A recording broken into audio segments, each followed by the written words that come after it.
Hai Gadgeters, sama dengan barang-barang ultra premium lainnya, harga 2-3 kali lipat lebih mahal tidak berarti barang tersebut 2-3 kali lipat lebih baik. PI7 adalah TWS pertama dari perusahaan audio high-end Bowers & Wilkins yang harganya nggak main-main, 400 USD. Kira-kira 6 jutaan dijual di luar Indonesia.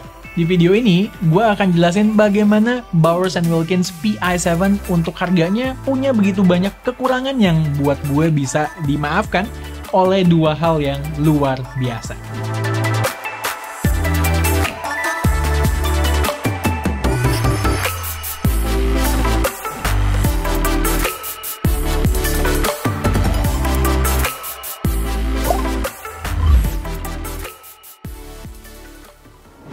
Kalian yang bukan audiophiles mungkin nggak familiar dengan brand yang satu ini. Bowers & Wilkins telah eksis 50 tahun di bidang high-end audio. Speaker-speakernya terkenal bagus dan mahal. Lini speaker terbaru mereka, Diamond 800 Series, harga seri tertingginya adalah 500 juta. Gila ya, melihat harga itu 6-7 jutaan untuk PI7 sepertinya relatif murah ya. Sebelum masuk ke unitnya, gue mau ngasih lihat apa yang ada di dalam box PI7. Yang pertama jelas ada TWS dan case-nya. Lalu di bawahnya ada satu set ekstra silicone tips dengan berbagai ukuran yang bisa disesuaikan dengan bentuk telinga kita, serta dua kabel. Yang pertama adalah kabel USB-C to C untuk charging, dan yang kedua adalah kabel unik USB-C ke 3,5 mm. Wih, buat apa nih? Nanti kita bahas fungsinya lebih dalam. Oh ya, yang jelas ada kitab-kitab dan garansi. Ini dia, Bowers & Wilkins PI7. Secara desain, cukup unik ya, dan premium. Unit gue ini warna putih dengan aksen gold.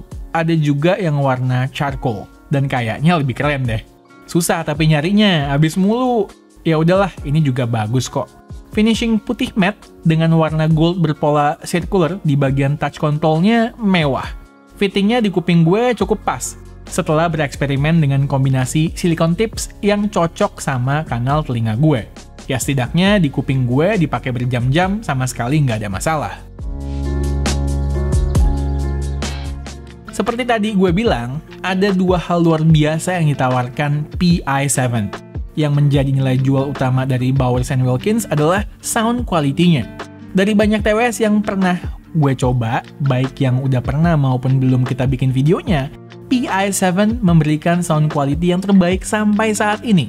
Tapi, penting dicatat nih, nggak usahlah buang duit beli TWS ini kalau kalian nggak langganan streaming service yang support lossless audio seperti Deezer, Tidal, Apple Music, atau kalian iPhone user. Karena, untuk menikmati suara superior dari PI7, kalian butuh device yang mendukung kodek aptX adaptif yang bisa memainkan audio 24 bit 48 kHz dari sumber yang bisa ngeplay audio lossless. Untuk pengguna Spotify, ya tunggu dulu aja sampai Spotify HD keluar ya. Sedangkan untuk pengguna iPhone yang masih stuck dengan AAC, ya tetap harus bergantung sama AirPods Pro karena kualitas audio PI7 simply nggak ngangkat ketika source maupun kodeknya nggak mendukung. Beda ceritanya sama lini Bluetooth earphone Sony yang punya fitur DSEE Extreme yang punya AI untuk mengembalikan frekuensi audio yang hilang kena kompresi. Ketika kalian sudah memenuhi syarat-syarat tadi, kita disajikan sound dengan detail yang luar biasa termasuk beberapa vocal imperfections yang terekam dalam studio rekaman. Detail-detail halus dari berbagai instrumen yang di device audio lain sering tidak kedengaran, serta sound staging yang cukup luas. Kita bisa membayangkan di mana berbagai instrumen diletakkan ketika menutup mata dan memberikan experience yang begitu imersif. Walaupun demikian, sound staging bukan hal terkuat dari PI7.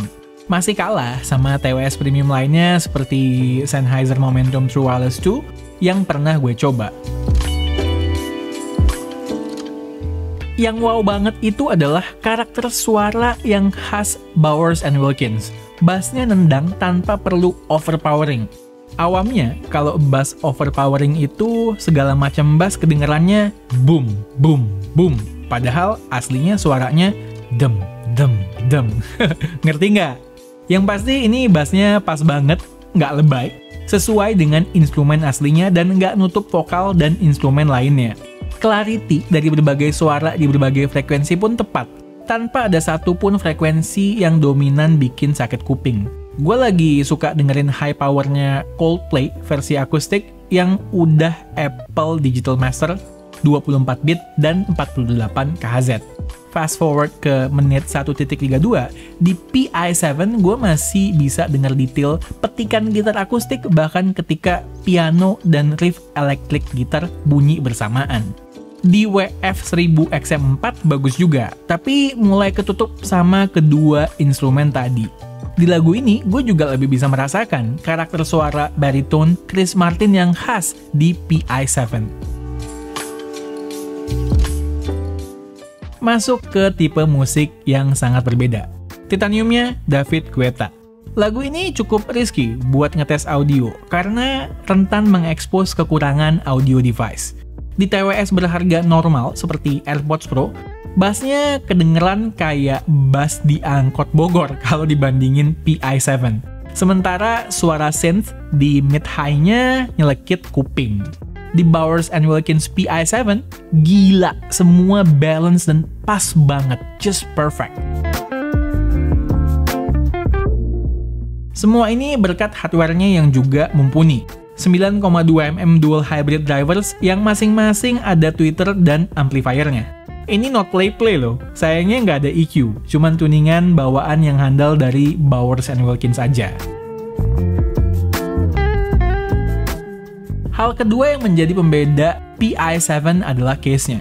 Bukan soal desainnya. In fact, desainnya biasa aja. Build quality-nya berasa kurang solid atau terlalu plastiki.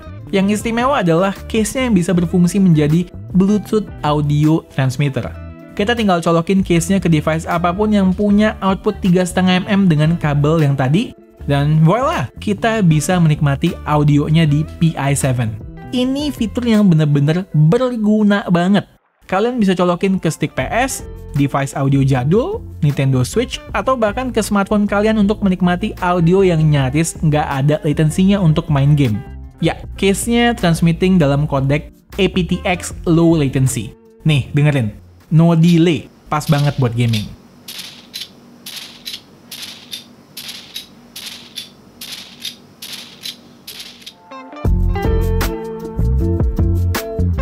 Kalau lagi gaming di HP pun, gue pakai case ini supaya mengeliminir latency. Karena kalau connect biasa langsung ke smartphone, masih berasa ada latency. Fitur audio retransmission ini menurut gue worth sejuta sendiri. Kalau kita beli kepisah Bluetooth transmitter yang support aptX LL bisa 700 ribuan. Dan itu kan PR lagi, kepisah kita harus bawa kemana-mana, nggak ringkas. Next yang mantap juga, well sebetulnya ini cuma sekedar bagus, nggak luar biasa untuk harga segini. ANC-nya bagus sih, tapi masih kalah dengan class leading ANC TWS kayak WF-1000XM4. Lumayan bisa ngeblok suara gemuruh mesin, kipas, dan lain-lain. Tapi kalau bising keramaian, suara orang belum bisa diblok dengan baik. Yang cukup unik di sini adalah Auto ANC Mode, yang bakal adjust level ANC sesuai dengan suasana sekitar kita.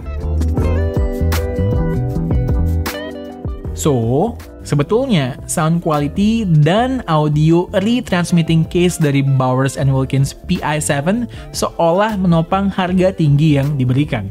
Karena sisanya antara biasa aja sampai kurang baik. Kita mulai dari yang biasa aja, call quality. PI7 total punya 6 mic, dan ini gue lagi nyobain audio call quality-nya. Yang kalian dengerin ini adalah kira-kira yang barang ketika kalian menerima panggilan dari seseorang yang menggunakan TWS Bowers & Wilkins PI7. Transparency mode-nya, atau kalau di sini namanya ambient pass-through, nggak jelek tapi nggak wah sama sekali untuk harganya.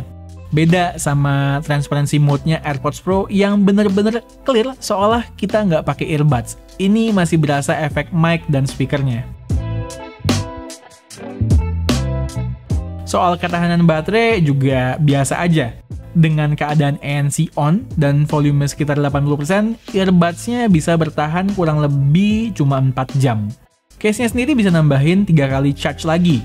Untungnya, buds-nya support fast charging. 15 menit nge-charge di dalam case bisa dapet 2 jam playback. Case-nya juga support wireless charging ya, by the way.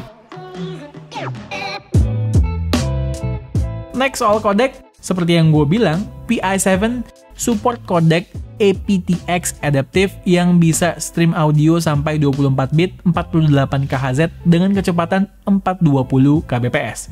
Oke sih, tapi secara teori ini masih di bawah LDAC atau LDAC-nya Sony yang bisa 990 kbps dan LHDC yang 900 kbps. In real life, gue udah puas dengan aptX adaptive ini. Karena memang menurut Qualcomm, aptX adaptive lebih efisien, jadi nggak butuh kenceng-kenceng amat bitrate-nya. Tapi dengan harga segini, gue berharap ada LHDC juga sebenarnya. Kita masuk ke hal-hal yang kurang nih. Pertama, software-nya basic banget. Kita cuma bisa cek status baterai buds maupun case-nya, nyala matiin noise cancellation, toggle ambient pass-through atau transparency mode, pindah-pindah koneksi ke device lain, ngatur wear sensor, ganti nama Pi7-nya, dan software update. Soal software update pun dari sejak gue beli, belum pernah ada update sekalipun. Padahal banyak kekurangan yang harusnya bisa di-fix via software update. Salah satunya adalah masalah koneksi. Sering banget gue ngalamin connection drop kalau kejauhan dari device, dan terkadang kalau udah DC, susah connect lagi. Google Fast Pair-nya juga nggak bekerja dengan seamless, harus di kotak-atik dulu. Hal kedua yang kurang adalah soal controls buds-nya. Masa iya kita nggak bisa toggle transparansi dan atur volume via touch control-nya?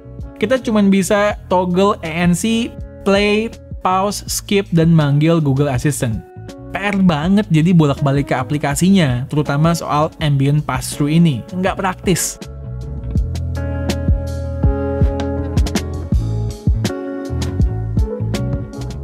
Oke, itulah Bowers & Wilkins Pi7. TWS ini setahu gue sih nggak masuk resmi ke Indonesia ya. So, walaupun dijual dengan harga 6 juta di luar, ketika diimpor melalui jalur resmi, mesti kena pajak yang lumayan juga. Kalau nggak mau ribet, import sendiri, bisa cek Gondry Store. Linknya udah ada di deskripsi. Anyway, dengan harga segitu, gue nggak bisa merekomendasikan TWS ini ke mayoritas dari kalian.